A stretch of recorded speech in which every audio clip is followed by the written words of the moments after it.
নমস্কার, জয় বাংলা টিভি4 চ্যানেলের পক্ষ থেকে প্রতিটি দর্শককে জানাই আমরা অনেক অনেক শুভেচ্ছা এবং আন্তরিক অভিনন্দন।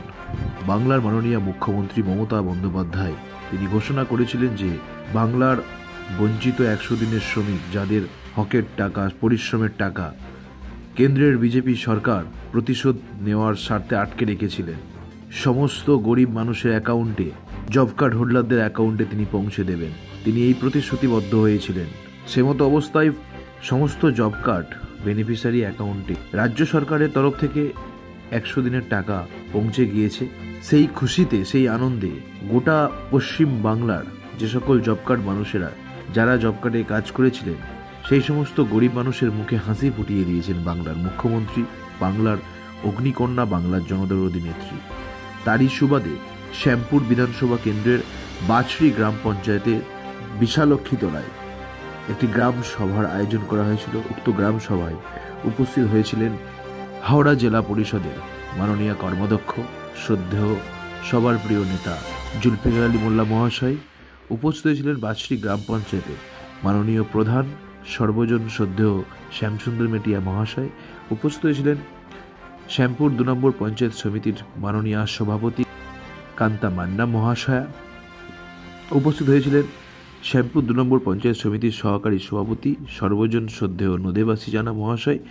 সেই সঙ্গে উপস্থিত হয়েছিলেন শ্যামপুর 2 নম্বর পঞ্চায়েত সমিতির কর্মাধ্যক্ষা মাননীয়া মমিতা দাস মহাশয় থেকে শুরু করে পঞ্চায়েত সমিতির আর এক কর্মাধ্যক্ষ স্বপন ভক্তা মহাশয়। উপস্থিত ছিলেন পঞ্চায়েত সমিতির সদস্য শেখ আমিরুল আলী খান মহাশয়।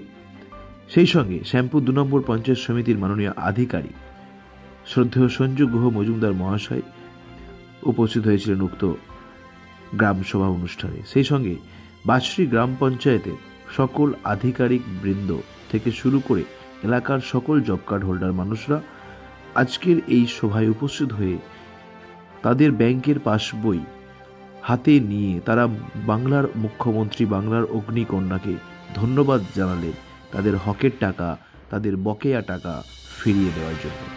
ধন্যবাদ। চ্যানেলটিকে সাবস্ক্রাইব করবেন, লাইক করবেন, শেয়ার করবেন এবং অনেক অনেক ভালোবাসবেন। আগামী দিনে আমরা আসছি অন্য কোনো প্রতিবেদন নিয়ে। ধন্যবাদ। তাদের যাদের ভুল ভ্রান্তি হয়েছে, অ্যাকাউন্টে ভুল হয়েছে, সেগুলোকে আমরা আগে এরা সবাই বাড়ি বাড়ি আপনারা ঘুরেছেন, দেখেছেন। তাই এদের জন্য আরেকবার জোরে হাতে তালি দিতে বলবো। এদেরও অক্লান্ত পরিশ্রম হয়েছে আপনাদের সমস্ত তথ্য। তবুও আমাদের টেন্ডার ইনজেকশন একটু বেশি হয়ে গেছে। আমরা দেখছি যারা আমরা আমাদের কাছে এসেছে তাদেরকে আমরা সমস্ত ডাটাগুলো নিয়ে নিচ্ছি, নিয়ে তাদের যাদের ভুল ভ্রান্তি হয়েছে, অ্যাকাউন্টে ভুল হয়েছে, সেগুলোকে আমরা সঠিক করে দেওয়ার চেষ্টা করছি। উন্নয়ন আচ্ছা, বাইরে আপনারা কি কেউ অস্বীকার করতে পারেন 100 দিনের শ্রমিকের বকেয়া টাকা যেমন পেলেন, লক্ষ্মীর ভান্ডারের মা যারা লক্ষ্মীর ভান্ডারের টাকা পাচ্ছে, আজকের দিনে গ্রাম বাংলায় দুটো ছেলে মেয়ে, স্বামী এবং শ্বশুর শাশুড়িকে নিয়ে মূলত সংসার সব গ্রামে কম বেশি, কারো হয়তো একজন কম একজন বেশি, প্রায় বেশিরভাগ বাড়িতেই বয়স্ক শ্বশুর মশাই আছেন, বয়স্ক শাশুড়ি আছেন, স্বামী আছেন, পুত্র সন্তান বা কন্যা সন্তানরা আছে। আপনারা কেউ হিসাব করে দেখেছেন বিনা পয়সায় চাল, বয়স্ক ভাতা আপনার শ্বশুর শাশুড়ির 1000 2000 টাকা, আপনি লক্ষ্মীর ভান্ডারের 1000 টাকা 3000 টাকা।